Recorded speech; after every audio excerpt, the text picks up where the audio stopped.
I saw her on a TV show, and I had never seen her before, and I said, "That's it." And she was singing Puccini's opera in some symphony hall, and I said, "Whoever." J'essaye d'éviter ça, mais je pense que c'est inévitable. Vous savez, je ne peux pas faire ça éternellement. Je le fais depuis que j'ai 21 ans. À l'approche des 80 ans, on se dit « Tiens, ça suffit ». À 91, Robert Redford fit une annonce qui allait le hanter quelques semaines plus tard. Après 6 décennies passées au sommet de la gloire hollywoodienne, il déclara que Le vieil homme et le fusil serait son dernier film. Mais 45 jours plus tard, lors de l'avant-première du film, il a choqué tout le monde avec ces simples mots. C'était une erreur. Aujourd'hui, nous explorons la difficulté de l'une des plus grandes stars du cinéma à quitter la scène et les regrets qui l'ont suivi depuis. Le nom de Robert Redford est frappant. C'est une légende. Robert Redford confie à Entertainment Weekly que son nouveau film, Le vieil homme et le pistolet, sera son dernier. Robert Redford est né le 18 août 1936 à Santa Monica, en Californie. Petit garçon. Robert avait déjà une étincelle. À seulement 3 ans, il charmait tout le monde dans un bus en chantant sa tue-tête. Ce charisme naturel allait plus tard captiver des millions de personnes sur grand écran. Adolescent. Les choses ont commencé à dérailler. Au lycée de Van Nuys, Robert n'était pas intéressé par les études. Il passait plus de temps à s'attirer des ennuis qu'à se concentrer sur ses études. Avec ses amis, il s'introduisait clandestinement dans des piscines privées ou volait des enjoliveurs de voitures. Un jour, à 15 ans, il s'est fait prendre à voler de la bière et a fini par passer une nuit en prison.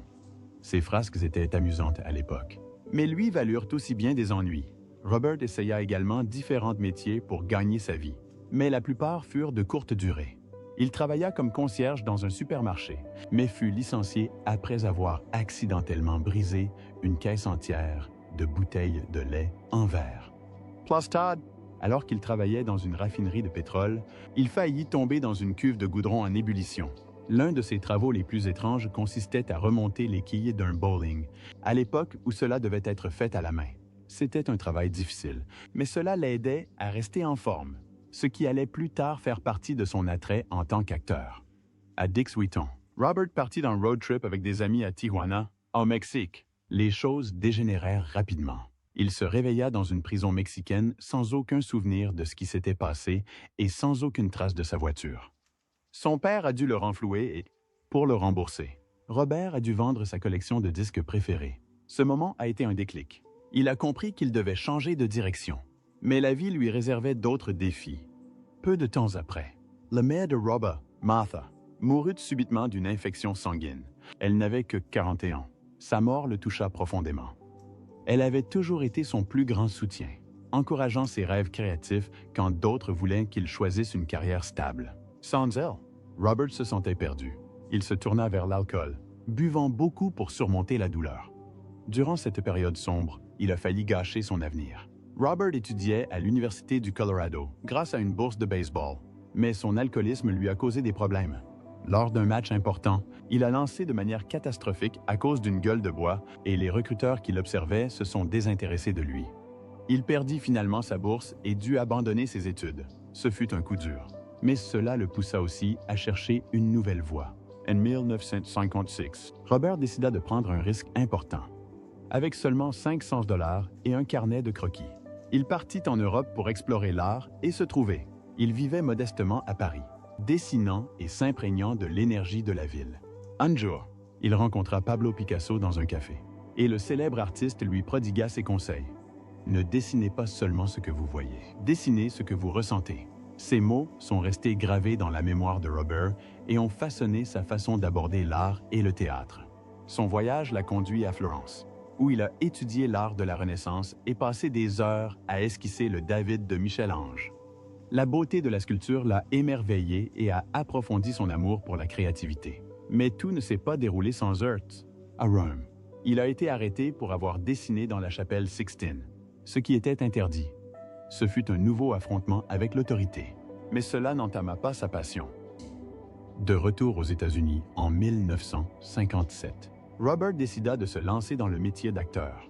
Il s'inscrivit à l'American Academy of Dramatic Arts de New York, où il se fit rapidement remarquer.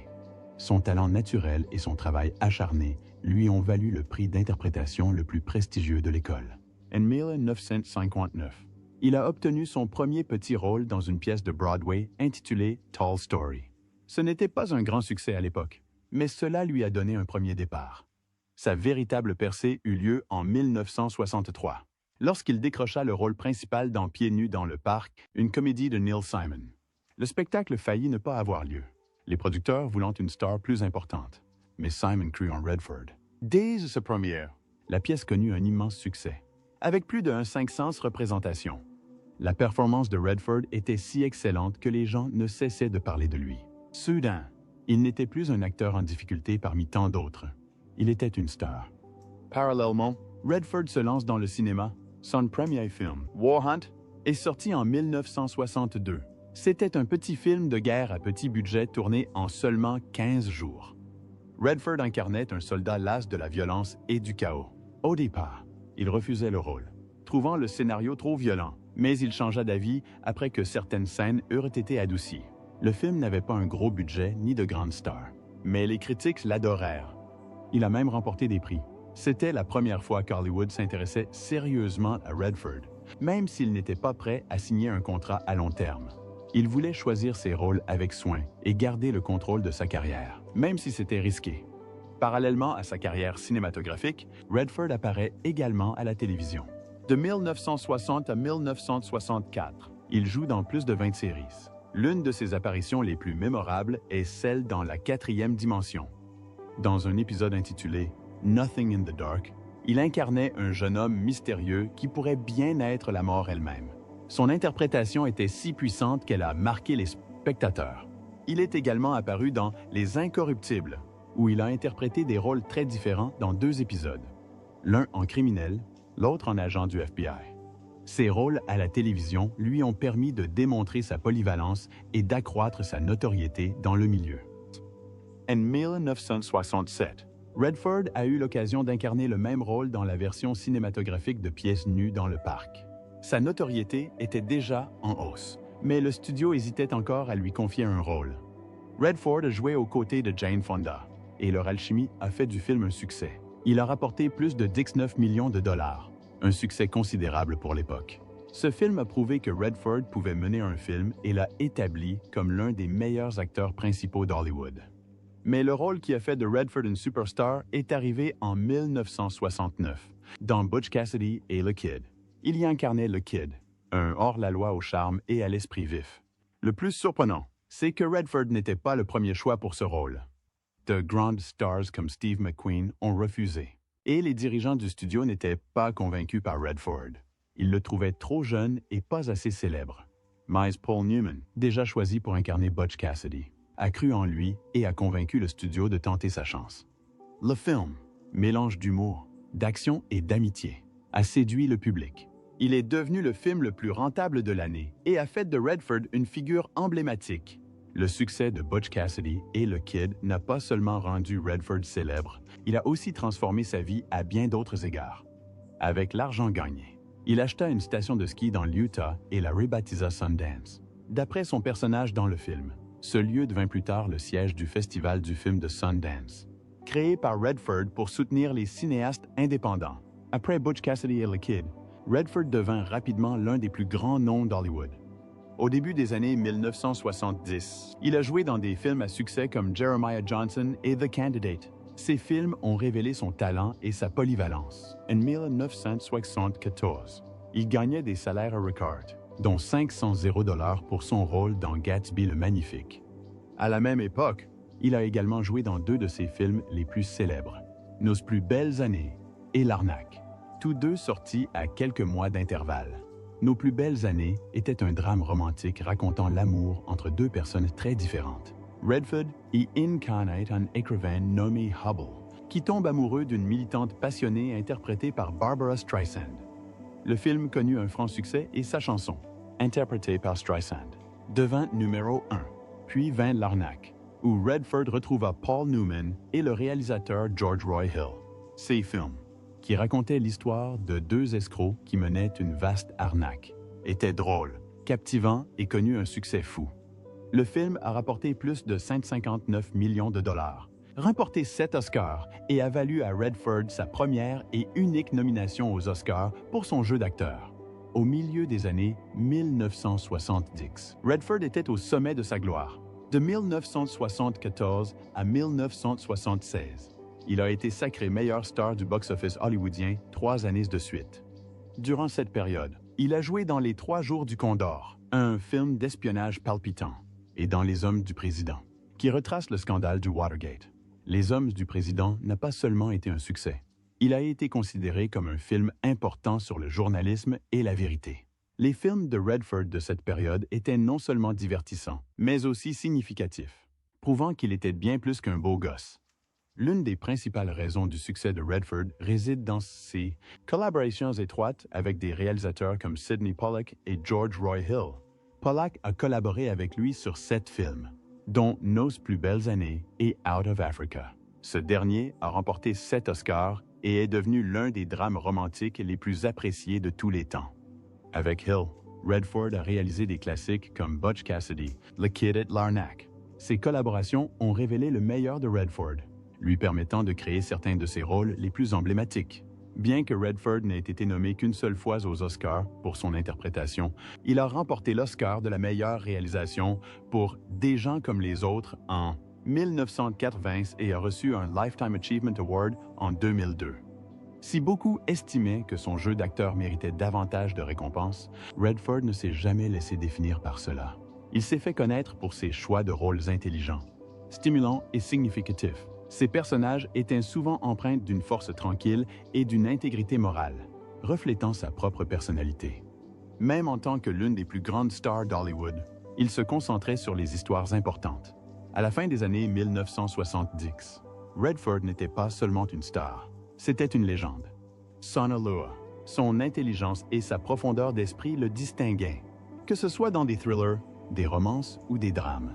Redford a toujours offert des performances appréciées du public. À 44 ans, Robert Redford a fait une découverte surprenante. Connu comme une star hollywoodienne, il décide de réaliser un film pour la première fois. Le 19 septembre 1980, il sort Ordinary People. Ce film n'a rien à voir avec les films prestigieux dans lesquels il avait joué auparavant. C'était une histoire calme et émouvante sur une famille confrontée à un deuil et à des problèmes de santé mentale. Le film était adapté d'un roman de Judith Guest et Redford y croyait profondément, même si ce n'était pas le genre de film que les studios pensaient rentable. Réaliser ce film n'a pas été facile. Paramount Pictures, le studio, pensait que le film ne se vendrait pas. Il le jugeait non commercial et hésitait à le soutenir. Mais Redford était déterminé. Il a réussi à convaincre Barry Diller, le directeur du studio, de lui donner une chance. Le budget était modeste. Seulement 6,2 millions de dollars. Mais Redford a su le faire fonctionner. Il a également fait des choix audacieux en matière de casting. Mary Tyler Moore, célèbre pour ses rôles joyeux et enjoués, fut choisie pour incarner la mère froide et distante. Un jour, sur une plage, Redford remarqua son air triste et pensa qu'elle pourrait apporter une touche de nouveauté au rôle. C'était un risque important, mais le résultat fut positif. Sa performance stupéfia le public et révéla une toute autre facette d'elle-même. Quelques mois plus tard, le succès du film stupéfia tout le monde. Le 31 mars 1981, Ordinary People remporta 4 Oscars, dont ceux du meilleur film et du meilleur réalisateur. Redford est devenu l'un des rares réalisateurs à remporter le prix du meilleur réalisateur pour son premier film. Cette victoire fut d'autant plus mémorable que la cérémonie avait été retardée par une tentative d'assassinat contre le président Ronald Reagan la veille. Le film n'a pas seulement été salué par la critique. Le film a engrangé 90 millions de dollars au box-office, une somme incroyable pour un film à si petit budget. Redford avait prouvé qu'une histoire simple et émotionnelle pouvait réussir à Hollywood. Redford ne s'est pas arrêté là. En 1992, il réalise un autre succès, et Au milieu coule une rivière. Le film, avec le jeune Brad Pitt dans le rôle principal, est salué pour la beauté de ses images. Bien que l'histoire se déroule dans une partie du Montana, Redford choisit de tourner ailleurs pour des raisons pratiques. Certains ont critiqué ce choix, mais la photographie époustouflante a convaincu la plupart des critiques. Le souci du détail de Redford était évident dans chaque scène. Pour une scène, l'équipe a utilisé une astuce astucieuse. tremper un moulinet de pêche dans l'eau et tirer sur la ligne pour obtenir un rendu parfait. Le film remporta l'Oscar de la meilleure photographie et prouva le talent de réalisateur de Redford. Si la réalisation devint une passion, Redford ne renonça pas pour autant à la carrière d'acteur. En 1993, Robert Redford interpréta un rôle surprenant dans Proposition indécente, un film qui déclencha de nombreuses conversations. Il a incarné John Gage, un milliardaire qui propose à un couple, interprété par Demi Moore et Woody Harrelson, de remporter $1 million pour une nuit avec sa femme. Cette idée à elle seule a suffi à captiver l'attention. Le film a rapporté $266 millions dans le monde, même s'il n'a pas été apprécié par tous les critiques. Redford était connu pour jouer les gentils et ce rôle de personnage moralement douteux a choqué beaucoup de monde. À 56 ans, il a montré qu'il n'avait pas peur de remettre en question son image. Ce qui est intéressant, c'est que Redford n'a pas voulu accepter le rôle au départ. Il n'accepta qu'après des modifications au scénario et une généreuse enveloppe de $7 millions. Le film devint si populaire qu'il déclencha des débats sur l'amour, l'argent et la morale, et inspira même des parodies. Il permet également à Hollywood de relancer temporairement les thrillers torrides. Malgré la controverse, la performance de Redford s'est démarquée, car il a su rendre le personnage à la fois charmant et quelque peu sympathique.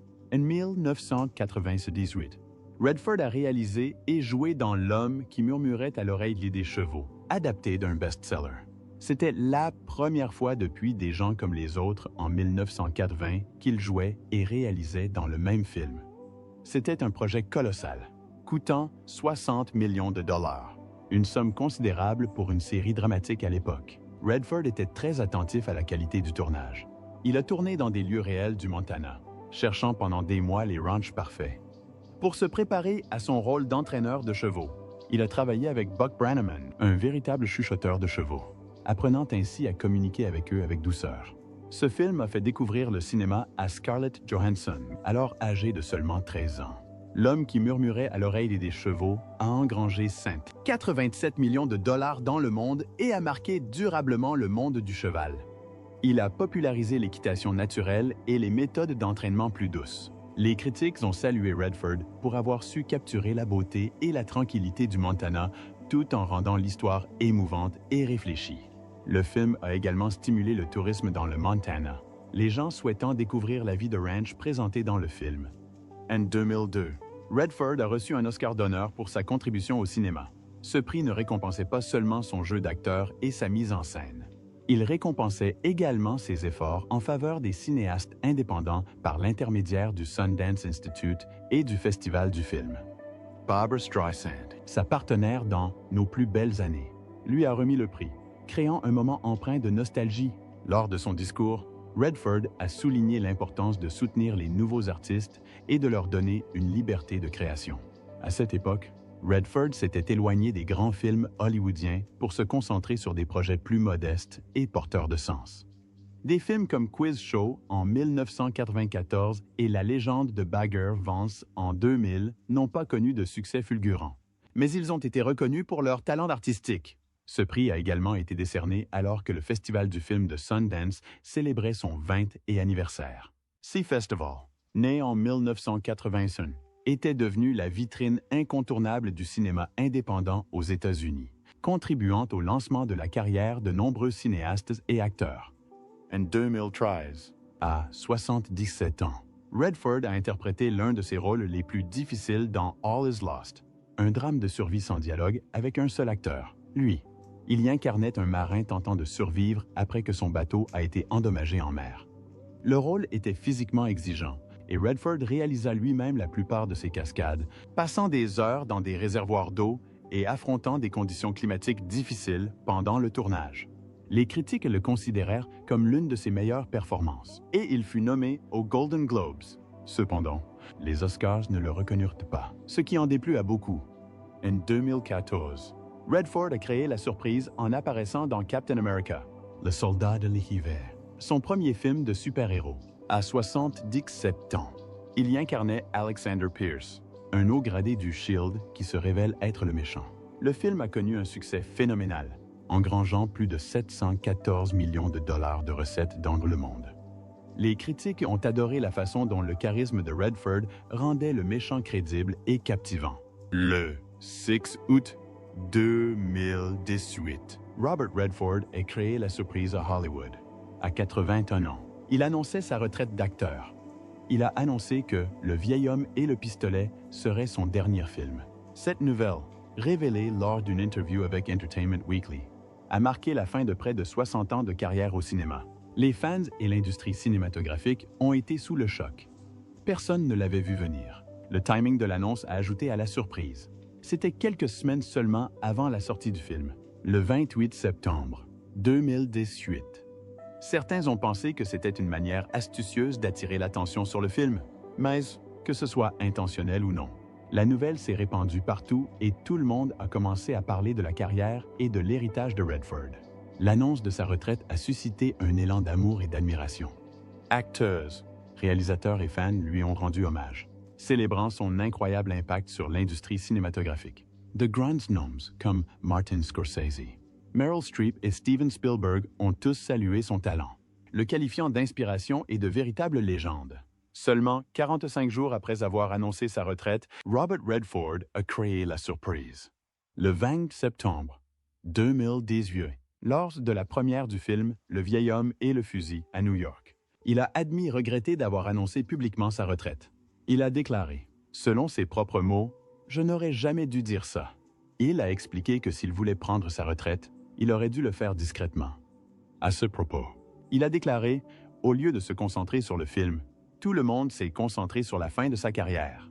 Cela a contrarié Redford, car il s'est toujours profondément soucié de ses collaborateurs et souhaitait que le film reçoive l'attention qu'il méritait. Pendant la promotion du film, Redford a commencé à reconsidérer sa décision. Il s'est rendu compte qu'il n'était pas sûr d'être prêt à arrêter complètement de jouer. À 82 ans, il s'est dit qu'il valait peut-être mieux ralentir plutôt que d'abandonner. Lorsqu'on lui a demandé si c'était vraiment son dernier film, sa réponse a été différente. Au lieu de dire oui, il a souri et a dit « Je ne réponds pas à ça », entretenant le mystère. Cette réponse enjouée a laissé les fans perplexes. Reviendrait-il pour un autre rôle? Où était vraiment son adieu? Personne ne le savait avec certitude, ce qui rendait le film encore plus spécial. La vie personnelle de Redford est quant à elle empreinte d'amour, de deuil et de persévérance. À seulement 20 ans, en 1957, il rencontre une jeune fille nommée Lola Van Wagenen à Los Angeles. Elle avait 17 ans et ils tombèrent rapidement amoureux.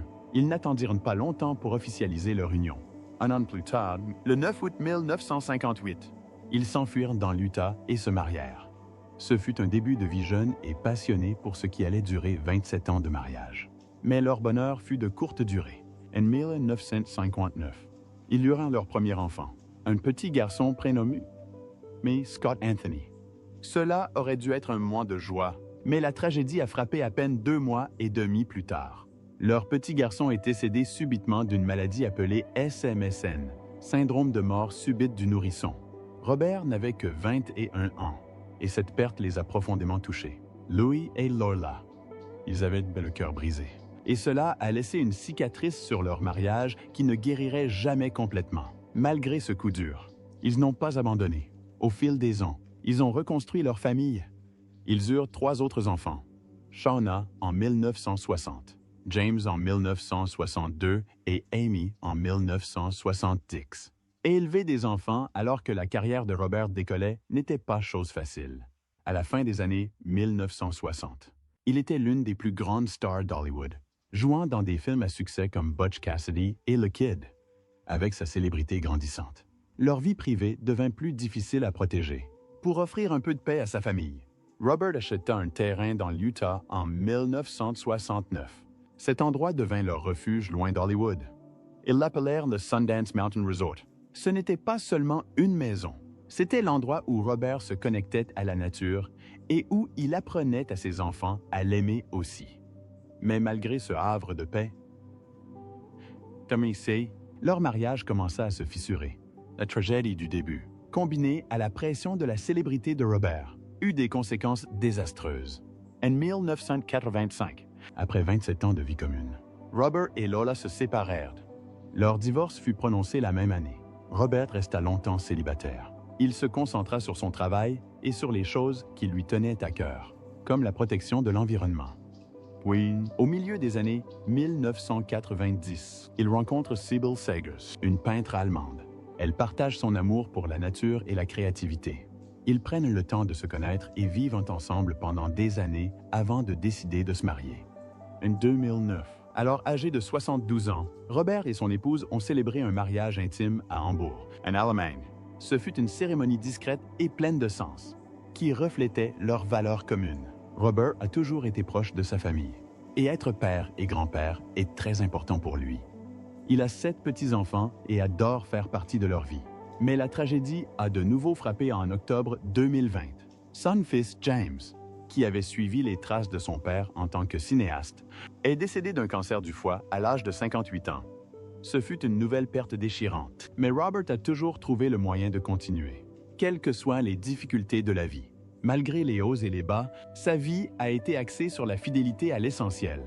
Sa famille, son amour de la nature et son désir de rendre le monde meilleur. Robert Redford a révolutionné le cinéma indépendant en fondant le Sundance Institute le 15 juin 1981. Au sommet de sa carrière d'acteur, alors qu'il gagnait 5 millions de dollars par film. Il a investi 19 millions de dollars de sa propre fortune pour créer un lieu où les cinéastes pourraient se concentrer sur leur créativité, loin de la pression des exigences commerciales d'Hollywood. Il a construit cet institut dans les paisibles montagnes de l'Utah, une initiative audacieuse à une époque où Hollywood dominait le cinéma. Dès la première année, Redford a personnellement sélectionné 10 cinéastes parmi des milliers de candidats pour un laboratoire de création. Parmi eux se trouvait Quentin Tarantino, qui a plus tard reconnu que Sundance avait sauvé sa carrière. Ces cinéastes séjournaient au Sundance Resort de Redford, vivant dans de simples cabanes et travaillant de longues journées de 18 heures pour perfectionner leur art. Redford lui-même veillait tard, parfois jusqu'à 3 heures du matin, pour les aider à développer leur scénario. L'Institut a rencontré des difficultés à ses débuts. Les dirigeants d'Hollywood s'en sont moqués, le qualifiant de communauté hippie pour acteur raté. Certains studios ont même tenté d'empêcher sa création, craignant une concurrence. Mais Redford était déterminé.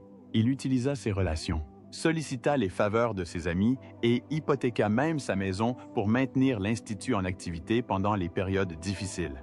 En 1985, Redford élargit sa vision en reprenant le Festival du film américain de l'Utah, alors en difficulté. Il le rebaptisa Festival du film de Sundance et le transforma complètement. Le premier festival de Sundance projeta 86 films devant un public de 13,0 personnes. En 2020, il avait grandi et présentait 218 films à plus de 120 spectateurs venus de 27 pays. Le festival n'a pas seulement célébré le cinéma, il a eu un impact économique considérable, générant 182,5 millions de dollars pour l'Utah en 2019. Plus important encore, Sundance a lancé la carrière d'innombrables cinéastes. Des films comme Reservoir Dogs, le projet Blair Witch et Get Out ont tous été présentés en avant-première à Sundance, prouvant la capacité du festival à mettre en lumière des talents innovants.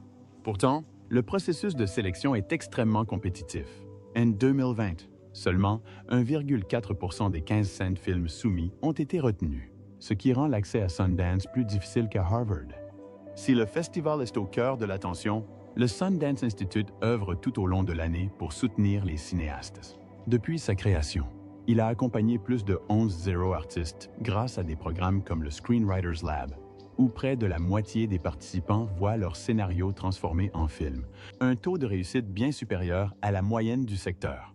En 2015, le Sundance Ignite Fellowship a commencé à encadrer de jeunes cinéastes âgés de 18 à 25 ans, en ciblant principalement ceux issus de communautés sous-représentées.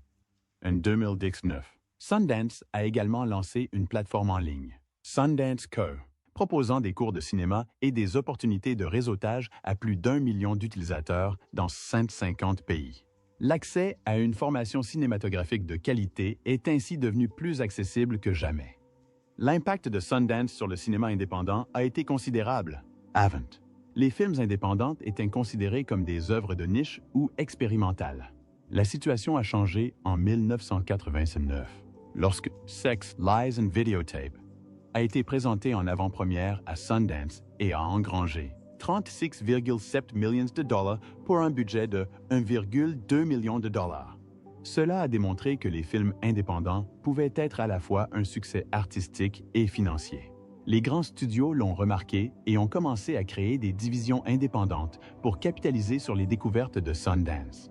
Des films comme Little Miss Sunshine, achetés à Sundance pour 10,5 millions de dollars, ont engrangé 100,5 millions de dollars à l'échelle mondiale, prouvant ainsi que Sundance pouvait transformer de petits films en grands succès. Sundance soutient également de nouvelles formes de narration. Il a contribué à la création de séries télévisées à succès comme Transparent et The Handmaid's Tale, et a lancé une exposition de réalité virtuelle en 2018, témoignant de son engagement en faveur des technologies innovantes. L'Institut Redford défend également la diversité. Des programmes comme le Programme autochtone, lancé en 1994, ont soutenu des cinéastes autochtones et indigènes, donnant naissance à des œuvres comme Smoke Signals et Reservation Dogs.